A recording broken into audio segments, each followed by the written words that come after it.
Muling nakapagtala ng panibagong kaso ng kolera ang Zimbabwe. Ayon sa mga otoridad, isa ang patay at hindi bababa sa 20 ang bagong kaso ng kolera sa Kariba. Agaran namang nagtayo ng cholera equipment camp ang lokal na hospital at oral rehydration points. Mababatid na nito lamang Agosto, idineklara roon ang pagtatapos ng cholera outbreak.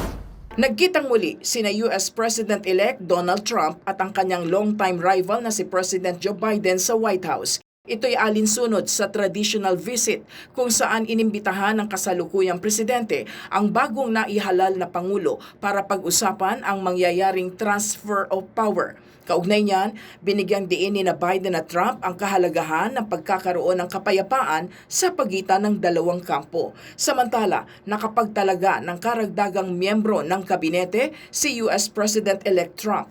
Kabilang na dito sina Marco Rubio bilang Secretary of State, Pete Hegseth para sa pagiging Defense Secretary at Attorney General na si Matt Gaetz.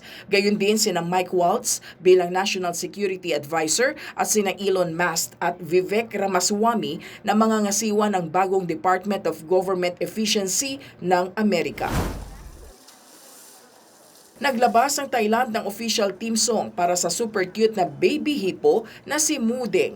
Sumikat si Mudeng dahil sa mga cute na videos nito, gaya ng tila pagsisigaw sa kanyang zookeepers, pagtulog sa mga water bucket at pagligo na umaani ng higit 1,000,000 views. Si Mudeng ay isang uri ng Pigeon hippopotamus na kadalasang nakikita sa West Africa. Tinagurian ng extinct ang naturang hippo dahil sa illegal hunting.